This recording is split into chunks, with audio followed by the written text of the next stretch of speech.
Ever caught yourself feeling drifted from someone who used to be so close? Seems inevitable, but here's a wild truth. Lots of relationships in old age don't fall apart from big fights or blow-ups. They crumble from silent mistakes that sneak by unnoticed. But what if I told you most of those slip-ups can be dodged with small tweaks to how you connect? Meet Robert, a 72-year-old guy who faced this head-on when he noticed his bond with his grown kids was fading slow and steady. "I always figured everything was cool," he told me once, frustration creeping into his voice. But then I realized our talks were shallow, and they seemed checked out around me. Then one day, during a rare visit from his youngest son, something hit him out of nowhere. "Dad, you never talk about how you're feeling," his son said. That line struck Robert like lightning. He saw he'd turned into a ghost in his own family. So, what did Robert do? He tackled the biggest silent mistake of all: emotional silence. Instead of bottling up his thoughts and feelings, he started spilling them, sharing his experiences, worries, even dreams. It felt off at first, he admitted, but after a few real talks, I saw my kids were way more into me than I'd thought. So why's this such a game changer? Here's the key. Communication is the bedrock of any solid relationship.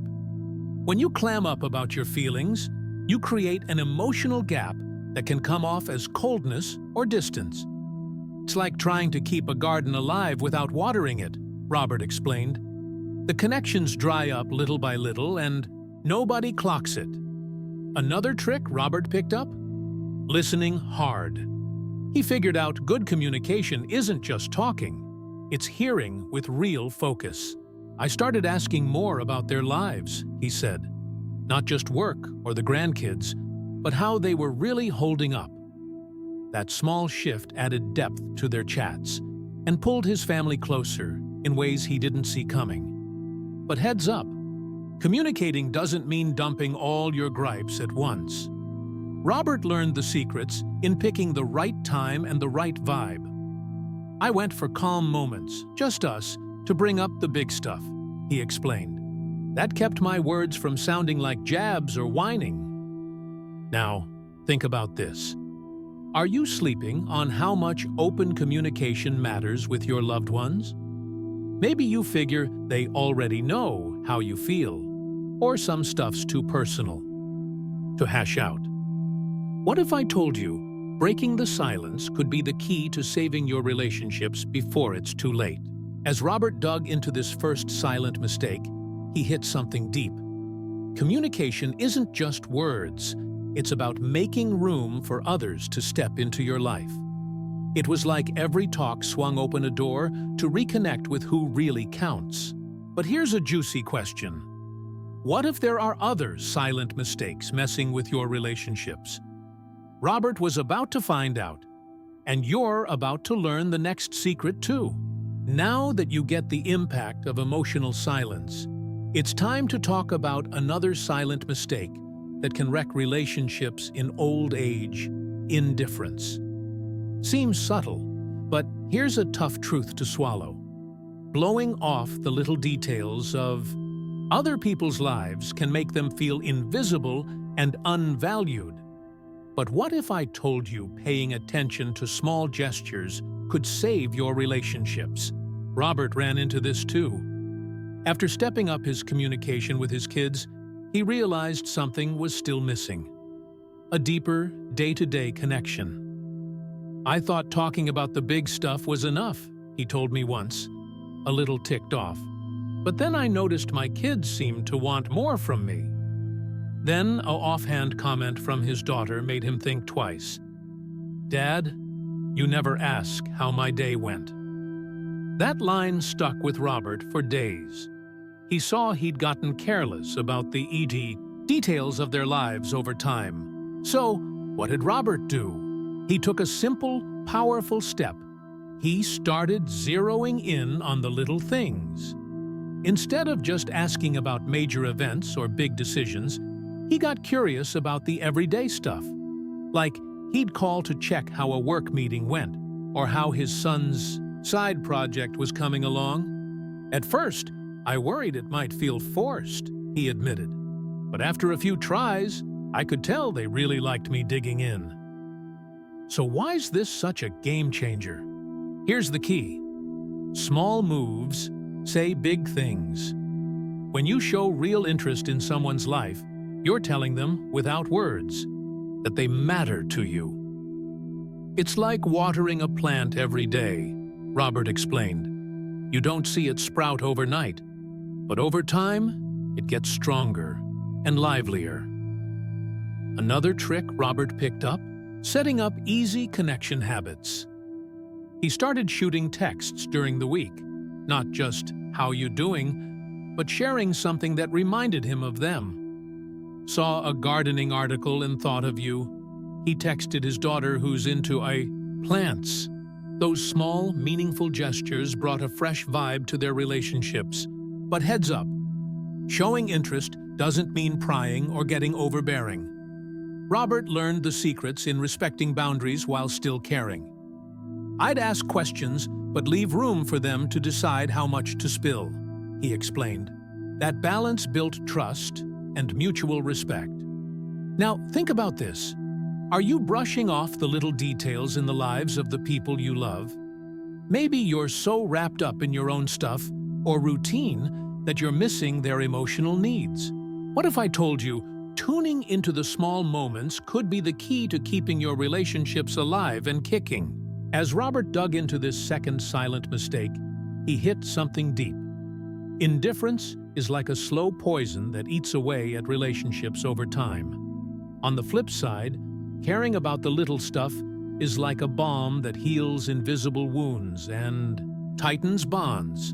But here's a juicy question. What if there are other silent mistakes messing with your relationships? Robert was about to find out, and you're about to learn the next secret too. Now that you see the impact of indifference, it's time to talk about another silent mistake that often flies under the radar. Unspoken expectations.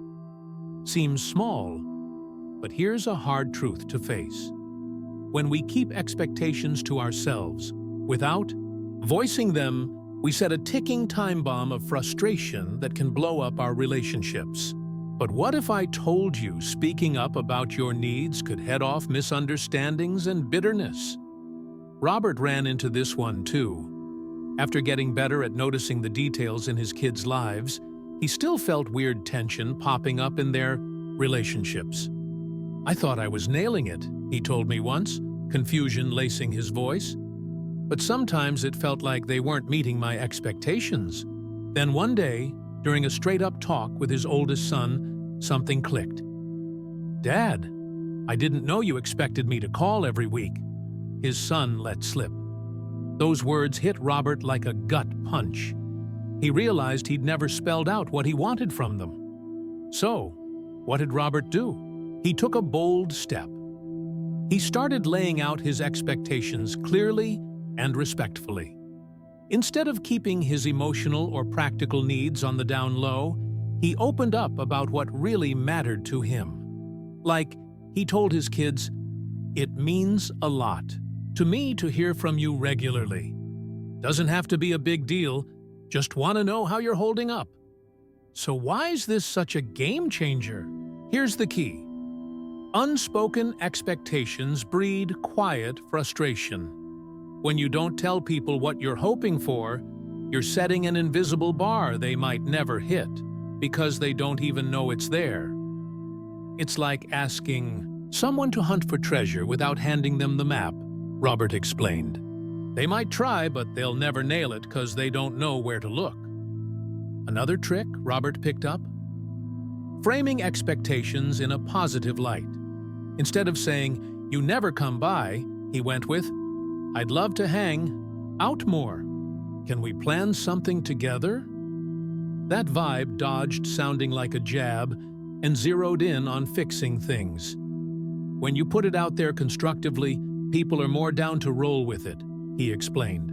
But heads up, speaking your expectations doesn't mean nagging or piling on pressure. Robert learned the secrets in staying flexible and respecting other people's limits. I had to keep in mind they've got their own lives and stuff to juggle, he admitted. So instead of demanding, I'd toss out ideas that worked for everybody. Now, think about this. Are you holding on to silent expectations about your loved ones, hoping they'll guess what you need? Maybe you think laying it out feels awkward or even selfish. What if I told you spelling out your needs clearly could sidestep mix-ups and tighten your relationships? As Robert dug into this third silent mistake, he hit something deep. Unspoken expectations are like a shadow lurking over relationships, driving wedges even when no one notices. On the flip side, putting your needs out there respectfully is like swinging open a window to let the light in. But here's a juicy question. What if there are other silent mistakes messing with your relationships? Robert was about to find out, and you're about to learn the next secret too. Now that you get the impact of unspoken expectations, it's time to talk about a silent mistake that can chip away at your self-worth and relationships. Comparison. Seems unavoidable, but here's a freeing truth. Comparing your relationships to other people's only breeds frustration and distance. But what if I told you every relationship is one of a kind and you can find happiness without sizing it up against someone else's yardstick? Robert wrestled with this too. After figuring out how to voice his expectations clearly, he still felt something bugging him deep down. A nagging sense that his relationships weren't as perfect as other folks. I'd see families on social media throwing big get-togethers, traveling together, or celebrating milestones, Robert confessed. And I'd start wondering, why isn't my family like that? Then one day, during a chat with his wife, she dropped a line that flipped his view. You're comparing our behind the scenes with everyone else's highlight reel. So, what did Robert do? He took a game-changing step. He quit comparing his life to others. Instead of fixating on what his relationships lacked, he started cherishing what he had. I began tuning into the little stuff, he explained. Like my grandson's genuine grin when he sees me, or how my daughter always checks if I'm doing okay. So why's this such a big deal? Here's the key. Comparison is a mirage. The snapshots we catch of other people's lives, especially on social media, are just polished snippets of reality. It's like watching a movie trailer, Robert joked. You see the flashy bits, but not the mess behind the curtain. When you stop measuring your relationships against others, you free up space to soak in the realness of what's yours. Another trick Robert picked up? Practicing gratitude for the real moments. He started keeping a mental list, sometimes even jotting it down, of stuff he was thankful for in his relationships. Sounds basic, but doing it regular shifts your whole outlook, he said. Instead of zeroing in on what's missing, you start spotting the gold you've already got. But heads up, ditching comparison doesn't mean turning a blind eye to stuff that needs work. Robert learned you can be grateful for what you've got while still leveling up your relationships. It's not about settling, he explained. It's about seeing the worth in what you have before you tweak it. Now, think about this. Are you falling into the trap of comparing your relationships to others? Maybe you're romanticizing your friends' or family's lives, feeling like yours is coming up short. What if I told you cherishing what you've got could be the key to unlocking more happiness and real connection? As Robert dug into this fourth silent mistake, he hit something deep. Comparison is an invisible jail that keeps us from seeing the unique beauty in our own relationships. On the flip side, practicing gratitude is like busting open the cell door and letting the light flood in. But here's a juicy question. What if there are other silent mistakes messing with your relationships? Robert was about to find out, and you're about to learn the next secret too. We've hit the last silent mistake, but it's one of the most destructive: bottled-up resentment. Seems unavoidable, but here's a freeing truth. Holding on to past hurts can quietly eat away at your relationships, building emotional walls you don't even notice. But what if I told you letting go of those feelings could patch up your connections and bring peace to your life? Robert faced this one too. After learning to stop comparing his life to others, he realized something heavy was still weighing on his heart. Little grudges piled up over the years. They were things I thought were too small to bring up, he told me once, a nostalgic edge to his voice. But I saw they were there, like rocks at the bottom of a river, clogging the flow of my relationships. Then one day, during a straight-up talk with his wife, he decided to unpack an old resentment he'd never gotten over. It was tough, he admitted, but after that talk, it felt like I'd dropped a huge load off my shoulders. So, what did Robert do?